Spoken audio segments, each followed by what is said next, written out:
everybody, it's Anne. Today is Friday, the 12th of October, 2018. Welcome to my podcast.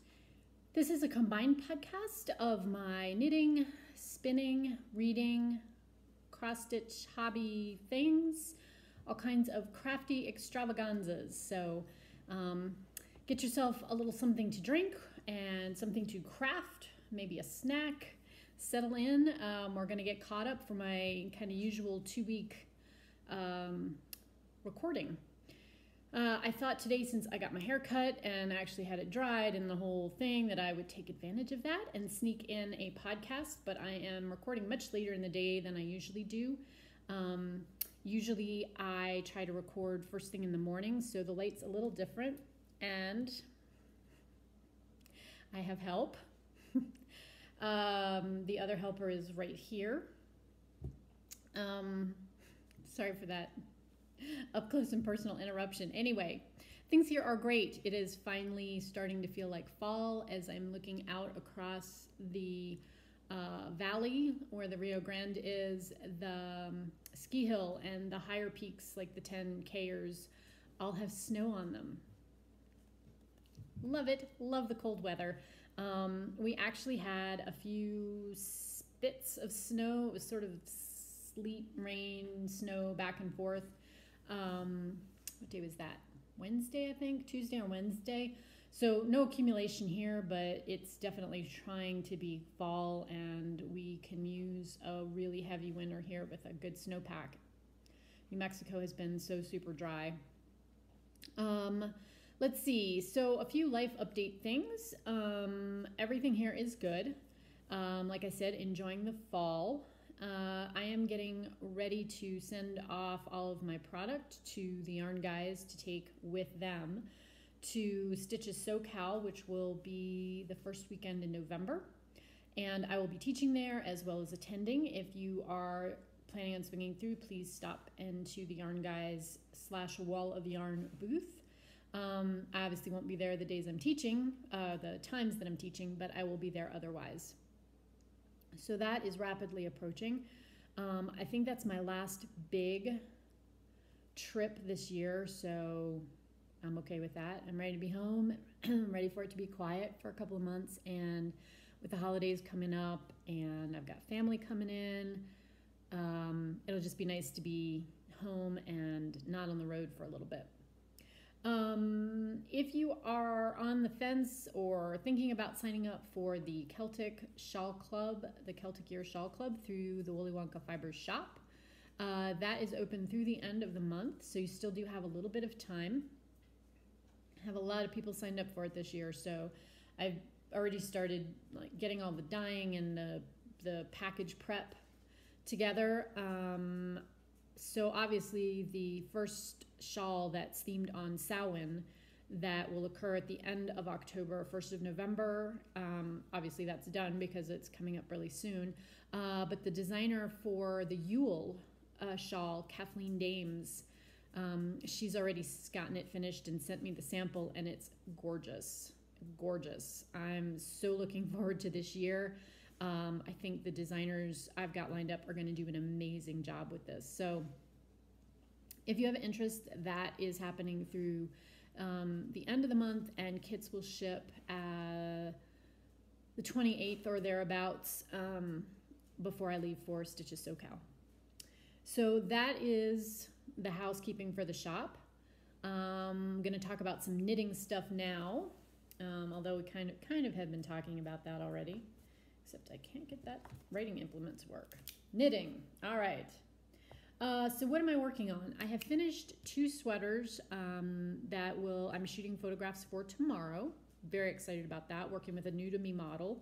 But I love both the designs. I'm not sure I can send the sample away for one of them. It's totally me, and yes, it is oversized because it's knit for a good-sized guy.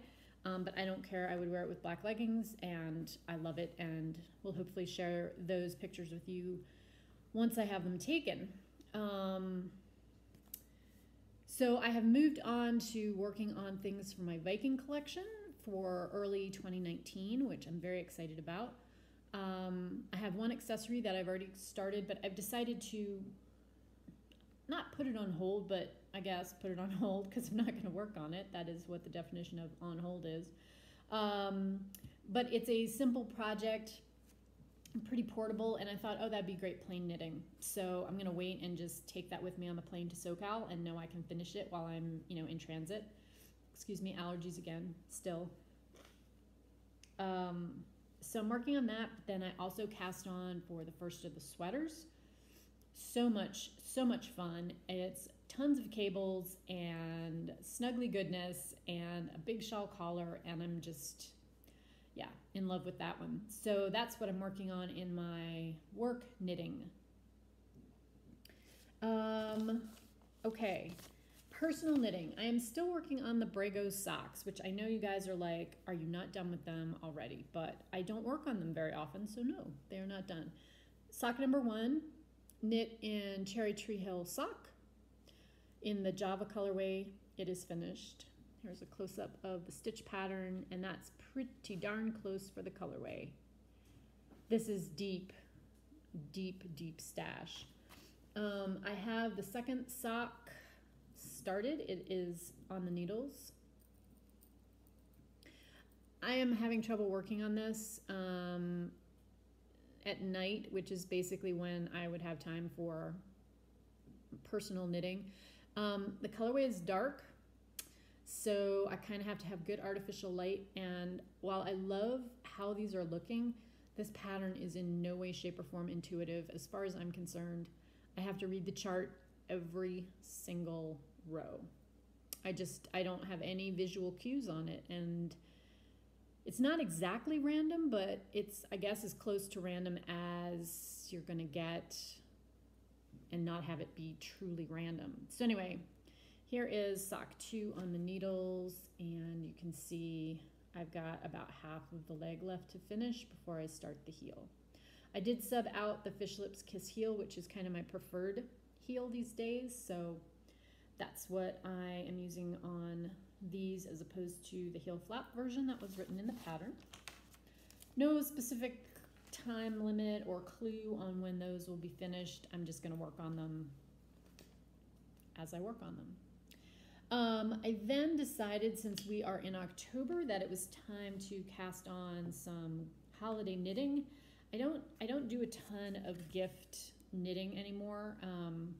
A, I don't have time for it, and B, I don't know, the recipients aren't necessarily thrilled that that's their gift, so why bother, right?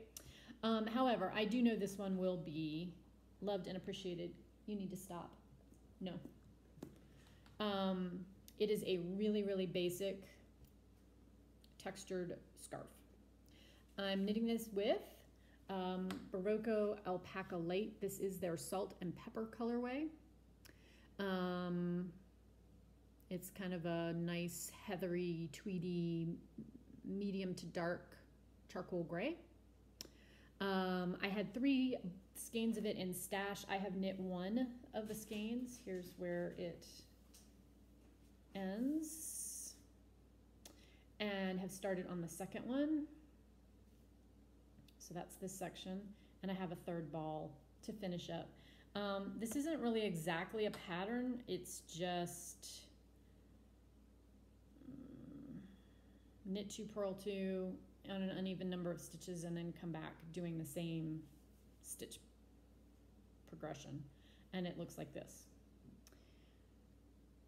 So nicely textured. It's not garter stitch where you're knitting every single stitch, but this was a great, like, go sit at the doctor's office and wait project. And so again, I mean, I'd like to have it finished by the holidays, but it's not a project that I'm like, oh, I have to have it done, October 15th or anything like that. I'll just work on it as I work on it, and that will be good. And using up more stash yarn, which I'm all about these days. Trying to get the stash down to like at least a dull roar-ish. So that is what is happening in my knitting world. I do have some exciting news that I will share with you guys after I have a few more details, but I had a really interesting meeting today with a tour company about maybe arranging some history / knitting tours to the UK and other places in Western Europe. So if that comes into being, I will let you guys know details. If you know you already want to go on tour with me, you can leave me a comment and I'll just put you on the mailing list and then it'll all be good. I'm really excited. These tours are pretty, the information they've given me they're pretty reasonable. And they tend to be focused on a lot of like small producers or small off the beaten track kind of places. Yeah, so that's exciting news. I will share more details with y'all once I have them. So let's go on and we'll talk about spinning. So I have finished, hang on, I got a lot of stuff on my table here today. I finished the Blaine fleece and fiber roll eggs that I was spinning. This is the colorway Roads Go Ever Ever On, which I spun for the Tolkien September Along that Jen of Blaine Fleece and Fiber was hosting. These were her roll eggs. They were a combination of Shetland, Corriedale, Merino, bamboo, and silk. I think I got all of those attributes this time. Totally love how this spun up. I have 499 yards, I believe, 498 yards. Just under 5 ounces, 2-ply fingering weight. Do not have something specific in mind for it, but I spun it with the thought that I wanted to do a shawl. It's got me hair or cat hair on it. Imagine that. But yeah, that's pretty close. It's got a gorgeous blend of all kinds of beautiful colors, but it's mostly kind of a dark greeny brown tweed. This came out so great. I love it. So Jen does hand blended fiber preparation, which is what these were that I spun that from. And she had one listed in her shop that was Isle of Skye. That's like emerald greens and dark navies and like a royal purple. And I'm not buying any fiber, but I bought those. They came to my house. So thank you, Jen, if you're watching. I appreciate you enabling me to do that. I bought 6 ounces of those, so we'll see. We'll see what I make with those. That may be enough for a small shrug or vest or something if I spin it frugally. We'll find out. So currently on the wheel, I am spinning a Polwarth wool that was hand dyed by If By Hand, and the colorway is called Padfoot. It was from their Harry Potter series eons ago. So this little bit is all I have left to spin. I've been making good progress on this. I'm spinning it more like a worsted weight. So here is bobbin 1 of the singles, spun up and ready to rock and roll. And like I said, I have this little bit left to spin of singles, and then I'll apply them together.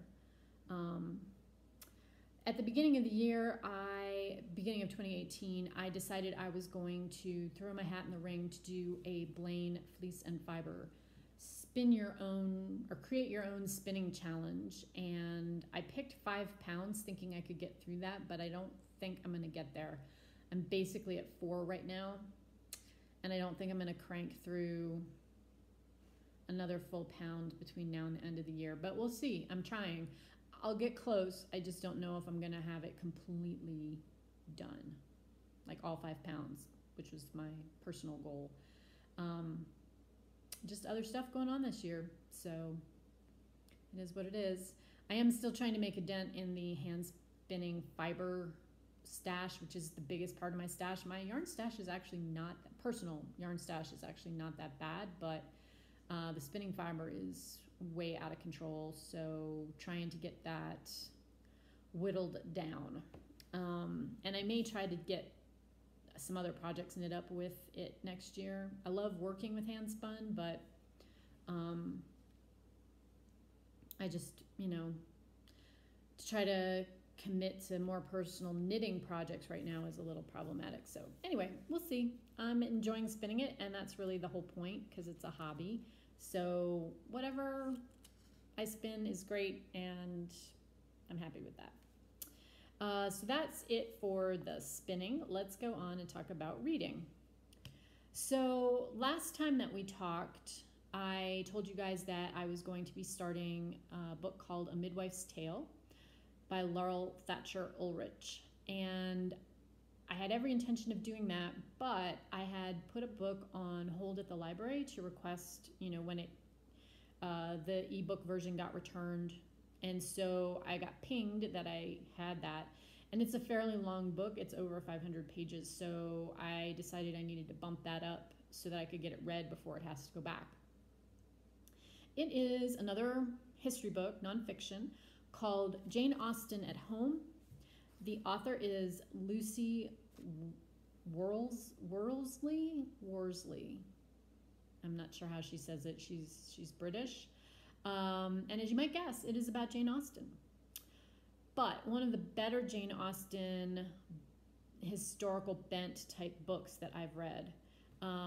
She's done a really, really good job. Excuse me.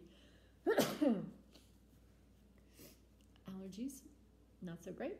The author's done a really great job of pulling in all of the historical details of the places that Jane lived, and that's how she has the book ordered. So it kind of has her early years, it has her years in Bath, and then it has her later years at Chawton Cottage on her brother's estate. And interspersed with that, of course, are other historic details about what was going on in her life, why they moved to Bath and why they moved out of Bath, the sojourn to Somerset.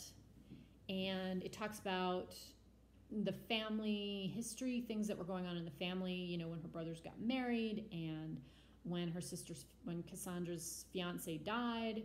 And she intersperses some of the extended family members with some quotes from the books that say, this person was very like this character she created.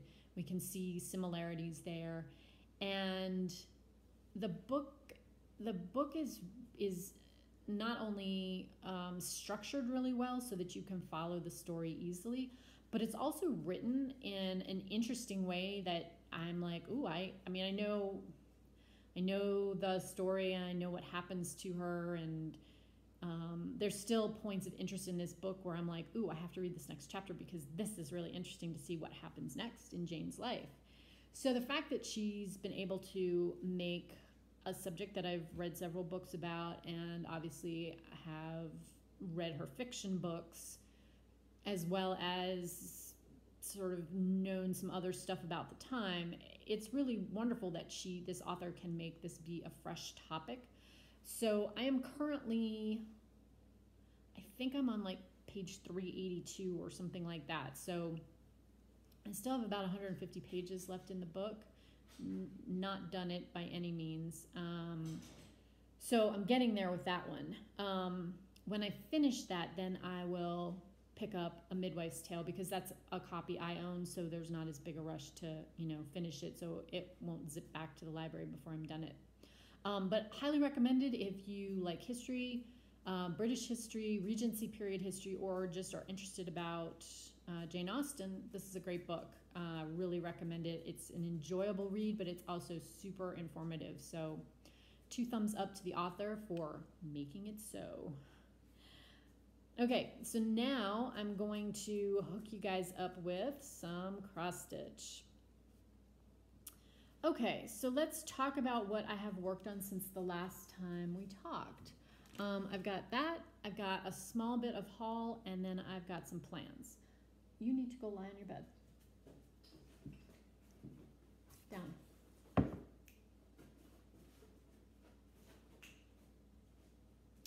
So the first thing that I worked on last, it would have been right around the turn of the monthly calendar, because I wanted desperately to get this page finished, was Which Way. I will show you the full picture in a minute, but I did finish page 1, and I've started on page 2. I love this hat. I mean, the colors in that are so amazing.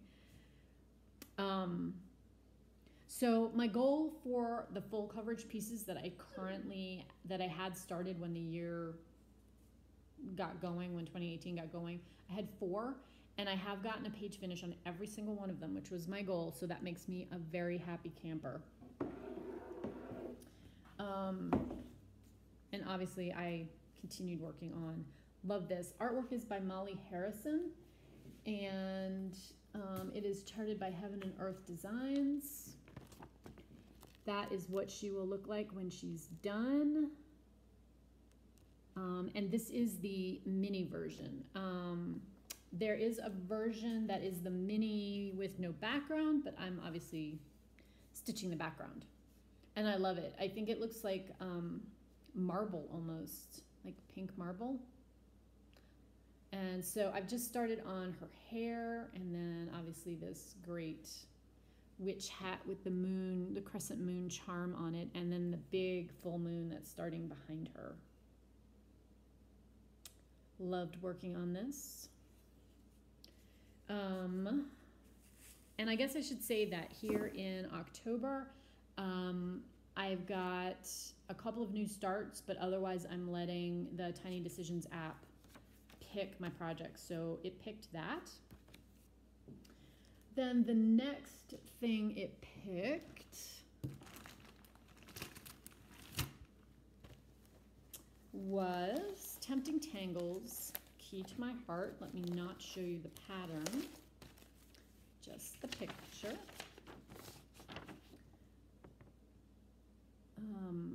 So it's like a Quaker type motif. And I am stitching this on a 32 count linen. It is a hand-dyed linen from Fabrics by Stephanie in the colorway Briar Rose. And the floss that I'm using is Color and Cotton's Black Currant. So it's a hand-dyed floss as well. And I had this side done, and I was down to about here on this. So there are 4 pages, which you can probably see. So there's 1, 2, 3, and 4. So I am completely done page 1 and almost completely done 2 and 3. I have one more motif that goes in there, but I'm waiting to stitch it to bring it across the midline because I really just have page 4 to finish. So I am loving how this looks. I love the fabric and the floss combination. And it's really a pretty quick stitch. I'm stitching it for my anniversary, which is in March of 2019. So I'm pretty sure I'll have it done by then. I think if it came out for one more 5-day rotation, I could probably get it done, or at least get it so close to done, I would just pull an extra day or 2 and just finish it. But it's actually a very soothing stitch because it's only one color and I'm not having to switch floss colors or move things around. Yeah, it's a really fun stitch. I've really enjoyed it. And she gives you the whole alphabet so that you can personalize it. And hopefully that's not backwards for you guys, but we'll find out. Someone will tell me, I'm sure. Yeah, so really pleased with how much progress I made on that. I got a lot more done on it than I thought I would, and that always feels good, right? When you can make more progress on stuff than you think. Okay, then what I've been working on is my Desert Mandala. This is a chatelaine piece, and as you guys might recall, I had a crisis where I had a hole burned in the fabric right there. Through my magnifier. I have my stitchy spot set up downstairs in our walkout basement / family room. It's completely finished. It's where our wood stove is and everything. And this was in a darkened corner, and So what I have found out from a little investigative study of the space is that for about 20 days a year, when the sun is at a certain point, for like 15 minutes, the sun comes through the one big picture window down there, and that's apparently why this happened. It's not like that currently. There is no sun in that corner of the room, even at dawn or 10 o'clock or whatever. It's no. So I hit it exactly right, and so that crisis occurred. So Nikki Crafts, I think I got that right. Nikki, I will put a link to your Flosstube down below, who does amazing full coverage design work. She's like needles on fire all the time. She recommended a great video by Nicola Parkman, who's Hands Across the Water sampler. Bendy Stitchy can tell you more about her because she's been on a sampler kick, and I know she's ordered several of Nicola's designs. So she has a really great video on how to mend a hole in your linen. Now, this is on Even Weave. It's actually Picture This Plus Calypso. Excuse me 1 second. I will be right back. Sorry about that, you guys. I'm back. Nicola Parkman has a really good video on how to darn your linen if you have a hole. This is Even Weave. Colorway is Calypso by Picture This Plus. And I think that it's easier to mend the linen than it is to mend the Even Weave, because the Even Weave is like a little plumper, I feel. Yeah, I don't think it was quite as easy as if this had been on linen, but it doesn't matter because I patched the hole and I actually think it looks pretty good. If you're like right up next to it, you can pick out some of the darn stitches like right underneath the beads. But because I was able to darn it and then I stitched over it, there's one bead and one cross stitch that don't sit perfectly. But considering that my other option was to completely jettison this project and cut it up and make it into a bag, or have a hissy fit and throw it in the garbage, I'm totally okay with one of those stitches being off. And I think you guys can see that it's not, I mean, it's not super noticeable. I'm guessing most of you, if I didn't tell you that that's where that's right where I darned, that you wouldn't notice it. It's a really fiddly process, and frankly, if I never ever have to darn a hole in a cross stitch piece, I will be fine with that. Totally fine. So onward is what I've been doing. So here's where this is now. I do have this center medallion completely done, but I opted to come and work on this landscape next so that I could work to the top. So this is the very top of the piece, and this is the very edge of this border. So I finished this whole top border, and I finished this border down to where the clue or this particular page of charts is done. And I've stitched, this is all done and beaded, except for there's a few, like you can see here, the empty spaces, some square like crystals that go there, and I think, nope, that's it. Just there and there are the bigger ones. Now, this is done except for the back stitching, and I'm going to try to do that tonight because I have one more day of work on this. It's really hard to see, but there is some petite treasure braid in here that's little sparkly bits.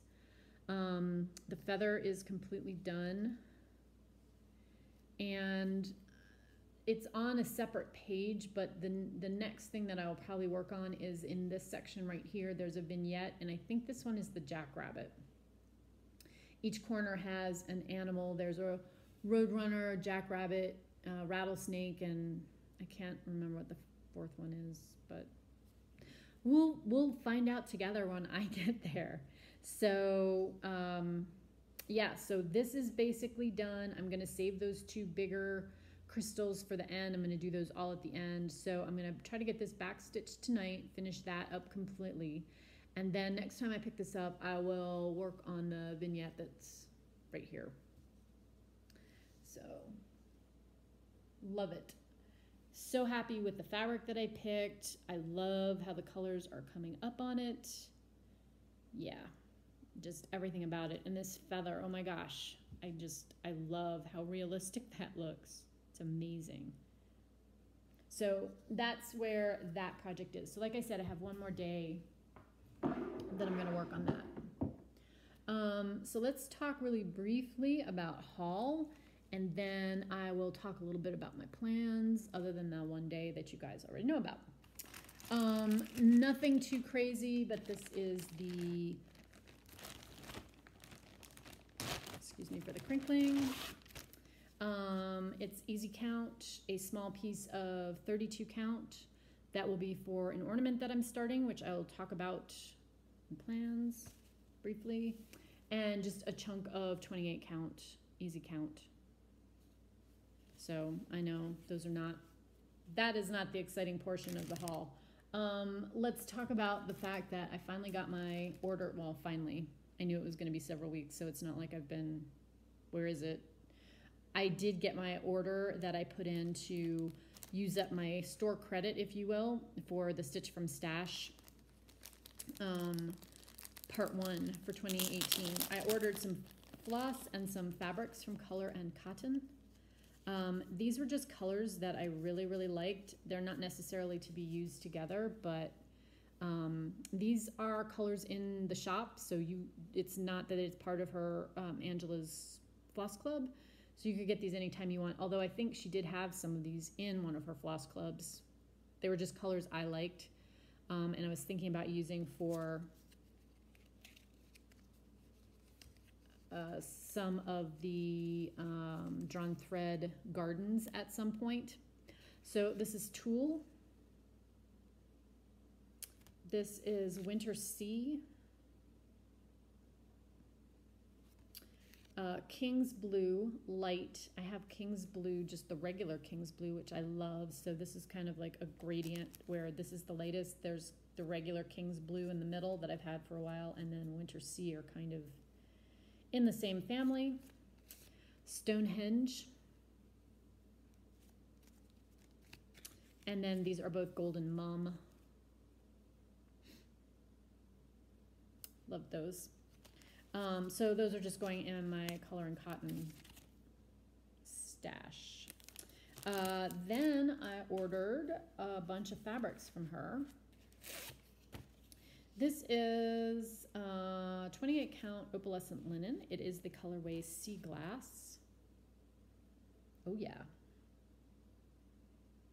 Don't know that I'm going to do a mermaid on this, but it would be a perfect color for it, I think. Don't have something specific earmarked for this, but I know I will find something. I just love the color, and I love that bluey green, and then it has sparkles. I mean, how could you not get that, right? I picked up, this is 32 count Jobelin in the colorway Spellbook. I had gotten this as one of the monthly club colorways, but I just love it, so I got myself another piece of it. It's showing it a little washed out here. It's a slightly darker blue with some greeny tints and some grayish tints, which I think you can see in that. So there is that one. Then I picked up a 28 count linen. This is the colorway Antique Peach. I just thought this was a really great neutral. It's not crazy modeled, but it has some modeling, and it's like a very warm brown. It has more peach undertones to it in real life. It's showing a little gray there. but a great neutral, and I will happily find something to put on that. And then last but not least, 32 count linen in the colorway Salem. And again, I have no plans for this, but I loved it, so I had to get it. It reminds me a little bit of Haunted, but less green, more purple. But I think it would be great for, obviously, a Halloween piece, and yeah, love it. Okay, so that is the stash quisitions for this go round. So let's talk some plans. So starting tomorrow, Saturday, I'm going to be doing a new start for my start all the things so that I don't have to start anything in 2019 and I can just stitch stitch on whips next year. So I'm going to be starting Eternia. I know you all have probably heard this because I talked about it last video, but I ordered this as a quick stitch, which this is, but you can see it's still a huge piece. It's 450 by 403, so it would be 18 by 16 on 25 count. So I used the handy dandy project cropper on handmade.com and figured out that I could crop this down to just focus on the horse and his girl, as my mom would say, and kind of get rid of like all of this backgroundy stuff. And I told you guys last time that the only thing I was a little concerned about was this weird little tree blob. And so I had been thinking to myself, well, maybe I don't want to do it on an easy guide type fabric. Maybe I want to like remove the background myself. And so I went through my stash and I looked for fabrics that I thought would work with this kind of grayishy, purplishy background. And then I could just do, let me flip this over again. I could just stitch the grass they're standing on and the horse and his girl, which is all I care about. I mean, this tree is extra. And obviously I would have kept this tree in if I was going to stitch the whole thing. But hey, if I'm getting rid of the background, I could just get rid of all that and just do them and the ground. So I didn't really have anything. So I was like, okay, well, that's fine. I've still got it down small enough that I think it'll be more manageable. I got it down to a 280 by 208, which is half, more than half. But then my color and cotton fabric of the month for September came in the colorway Haunted. Look, you guys. Is that not like the perfect match for this mottled gray background? I mean, seriously, like if I had taken this out of the plastic, sorry, you have to listen to it crinkle. If I could have said, Angela, could you dye me like a fabric with some light modeling that I could stitch this on and take the background out? This is what she would have sent me. And of course she did not know that, and I didn't know it until the fabric came that that's what I was going to use it for, but that is what I'm using it for. I have plenty here with my new smaller sized piece. I'm just going to position it so that one of the lighter spots is kind of framing them, and then that is what I'm going to do. Boom. This is a 28 count Lugana for those of you keeping score. So that is what I am going to be starting this weekend, and I am now very excited about that. Next week, so I'm going to work on that for 5 days.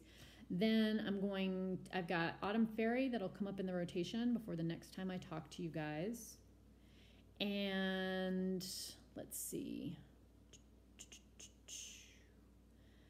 And then I believe my next thing that will happen is another new start.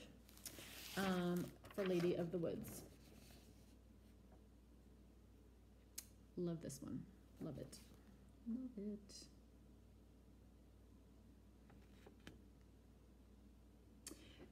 And so this is 450 by 308 so it's 18 by 12 and a quarter on 25 count. So it's pretty good sized. I'm kind of debating that maybe I want to stitch it. I have that 28 count that I got, that I showed you guys, and I'm thinking maybe I'll stitch it on that. Haven't decided yet for sure. I have a big enough piece of the 25 count, so I could stitch it on that. I mean, I have options, so so that'll get started, and I think that's going to see me through the end of the month, which will be a little bit crazy. My husband's going to be home for the last weekend in the month, and then the day after he leaves, I leave to go to Stitches SoCal. So I'm not sure that the end of the month is going to be the most productive in terms of stitching time, so I'm just going to work on that project through the end of the month. And that will also be the next, like, I will talk to you guys before I go away to Stitches SoCal. I think that's it for today. I'm going to combine this little 15 minutes with the other half hour, so I think this will wind up being like 45 or 50 minute long video altogether. As always, I will stick links down below. All the things I've talked about, at least the ones I can remember that I've maybe made myself a note about. It's the only way I do things. Let's see. I will be back to talk to you guys on the 27th-ish or thereabouts, 26th or 27th, depending on when I've got some time to film. But I do want to check in with you all before the end of the month. Everything here, like I said, is great. And so I hope things are wonderful at your end, too, that you're having a good month of October and enjoying some time for crafting and reading and whatever other fun and relaxing things you like to do. I can't believe next time I talk to you guys, we'll be headed towards November. That's just, this year has gone crazy fast. But I hope you all are in good health, good happiness, and like I said, having a good time with all of your hobbies and crafts. So I will talk to you again closer to the end of the month. Have a fantastic weekend and happy stitching.